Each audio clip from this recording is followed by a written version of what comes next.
mi compri il telefono.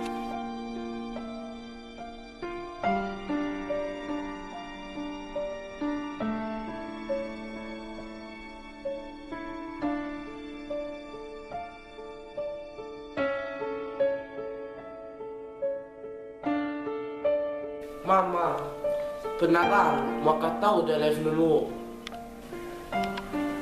No, Ciro. Ciro, purtroppo non ne tengo i soldi, Ciro. Se non lo facevo con te.